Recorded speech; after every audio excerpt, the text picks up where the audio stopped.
Show me.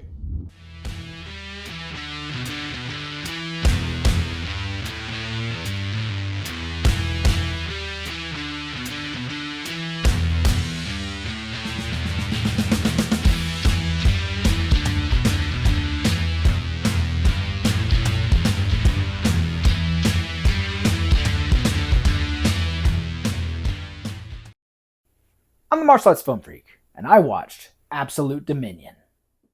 8 attacks in the last week, and all of this is in the name of God.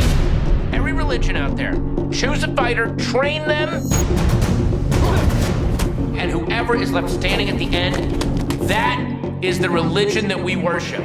From director Lexi Alexander, best known for films like Green Street Hooligans and Punisher Warzone, Absolute Dominion is a 2025 film starring Hunez Zadi. I've got to look at this because they're all new people I've never heard of.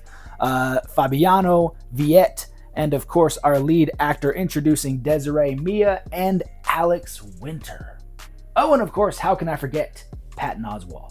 Absolute Dominion is about the not-so-distant future of 2063. The world has seen World War III over the issue of religion. Religion's rising to power and wanting to take over when, essentially, a Twitch streamer offers the idea of, hey, how about every religion just picks their best fighter, trains them up, and we have a tournament, and whoever wins that tournament, they get to be the dominant religion for a few years.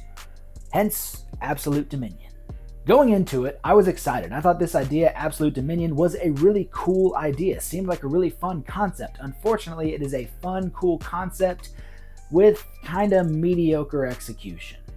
Mediocre isn't even really the proper word. The correct word is bland. This movie is really, really dull. The lighting is dull. The cinematography is dull. The environment, the set design is very, very underwhelming and dull, and a majority of the characters are just dumb.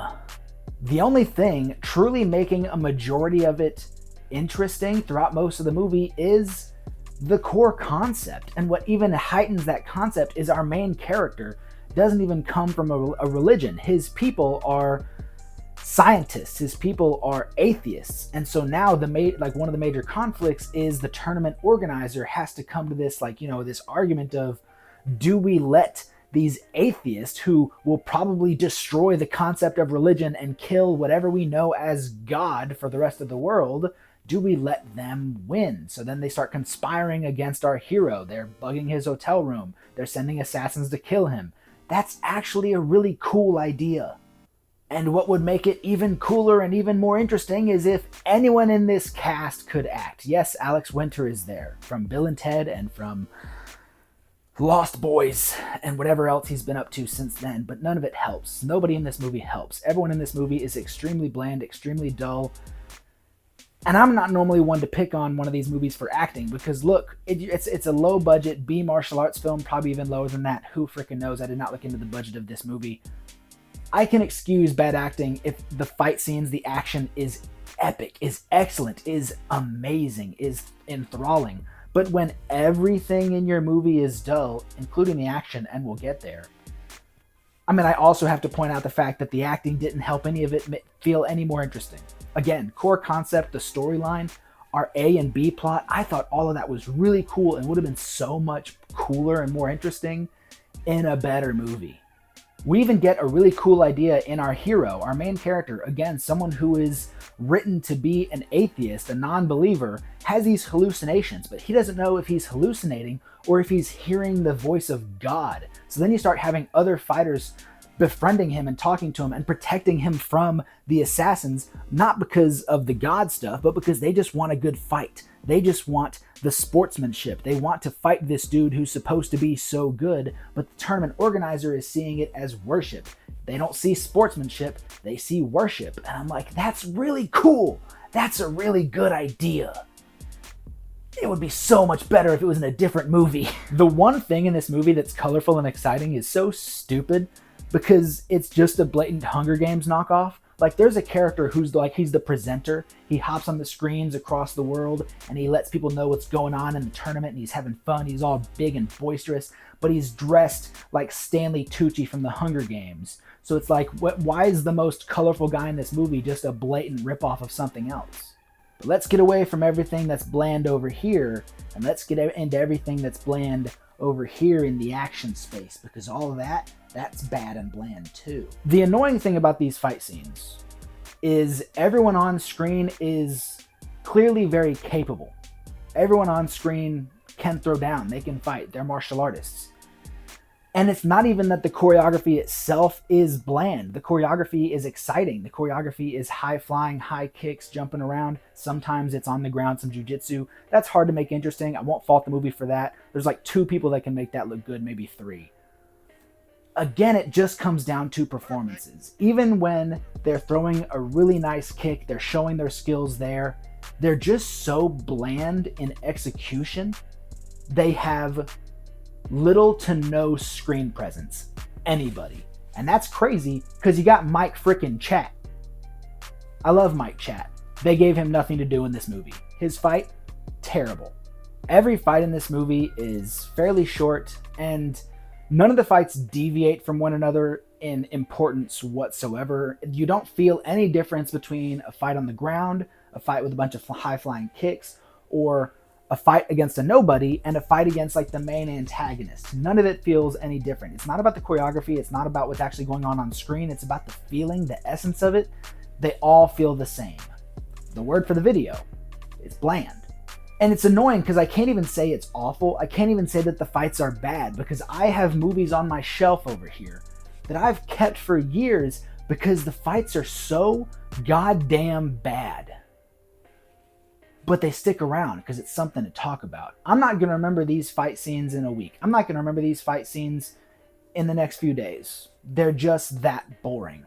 How in the world is the Lightspeed Blue Power Ranger and the founder of XMA boring? I don't know, but it happened. The most entertaining fight in this movie is the fight against the Capoeira guy, and it's not even because he's one of the main characters and there's actual like stakes in that fight scene. It's just because he's doing Capoeira. Like he's doing the most flashy, cool looking style. So yeah, I'm going to be like, yeah, he looks pretty cool. He's doing Capoeira. I looked up the movie's fight coordinators and I saw Arnold Chon. I don't know if I'm pronouncing his name right. And Fabian goddamn Garcia. I love that guy. One guy you may recognize, Arnold, he is, I mostly see him in like Michael Jai White videos. If you ever see Michael Jai White training, he's one of Michael Jai White's like main training partners. He is a stuntman. He's done stunts on dozens of films, but he's been fight coordinator on like a lot of things where it's like, yeah, he's the fight coordinator between 2 comedians having a slap fight. Shrinking. I love Shrinking. Great show, one of my favorite shows. He's the fight coordinator on that. That's weird, right? So I get a vibe of slight maybe inexperience when it comes to making good martial arts films. However, he's been doing this for a long time and he's one of Michael Jai White's guys. So that's cool to fun see. The other guy though, Fabian Garcia, is the director and the lead star of one of my favorite movies of the last decade, Die Fighting. He's the main character. He's the director. I love that guy. I think that he put something together here that's probably pretty good, and maybe it's just my faith in him. But everyone in this movie is such a bland performer, has so little screen presence. And I'm not even just talking about the acting and it's the physical performance. You can be able to throw a high kick. You can be able to do a backflip. But if you don't have just that presence, if you don't have that X factor, then none of it matters. Nobody in this movie has that presence. Nobody in this movie has that X factor.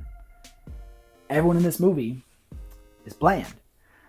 So it doesn't matter if the choreography is exciting. It doesn't matter if Fabian Garcia and Arnold Chun could put something together here that is epic and amazing. And trust me, there is some like decent looking choreography. It just doesn't feel like anything.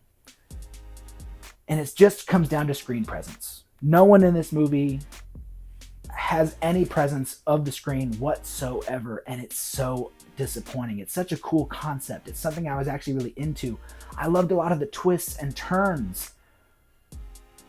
But none of it means anything if no one if no one is a good actor or just has screen presence. I've seen bad actors have screen presence. Hell, Tommy Wiseau has freaking screen presence, but no one in this movie does. You know that feeling the first time you watched The Big Boss, if that was your first Bruce Lee movie? It was mine. I watched them in order. The first time you saw Bruce Lee on screen, he wasn't throwing a kick, he wasn't doing a flip, he wasn't throwing a punch. He just was walking. But you felt it. You thought, damn, that's a star. You won't feel that with anyone in this movie. And that comes as a detriment to the story, to the characters, to the twists and turns, to the plot developments, to anything in this movie that is a good idea, to the fight choreography and the storytelling within the action. None of it's there because nobody in this movie is entertaining whatsoever. Everyone in this movie, every fight scene, every kick thrown, every submission is bland. I'm going to give Absolute Dominion, directed by Lexi Alexander, 2 Twitch streaming Patton Oswalts out of 5. And that's maybe being generous, honestly. Just looking at how bland this movie is. The reason it's getting a 2 is truly just for good ideas. I like the core concept. Every religion picking a fighter.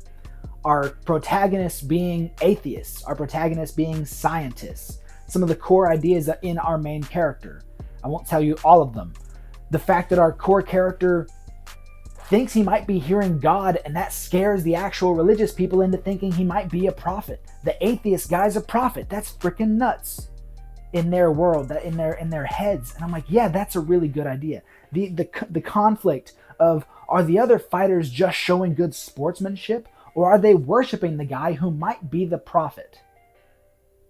These are all really good ideas. And this movie is just so dull. I would love to see these ideas explored in like a really good episode of TV, a really good TV show. Like, this feels like something you would see out of like some old school Star Trek or even the Orville. The Orville did some really cool stuff like this. It's all really good ideas and really boring execution. So 2 stars for the ideas. Minus everything else for everything about this movie being so boring. But tell me what you thought of Absolute Dominion in the comment section down below. Have you heard of this movie? Did you watch it? Did you see it? What did you think? Tell me in the comment section down below. Are you going to even check it out after my review here? Maybe you should. Again, it's a really good idea. It's just all really boring. So do all those things in the comment section down below. Don't forget to like, share, and subscribe. Head over to Facebook, where there's Martial Arts Film Freak Facebook page, Instagram, Martial Arts Film Freak, Tristan_Glover on Blue Sky, and Martial Arts Film Freak on TikTok. Thank you so much for watching, and have a good day.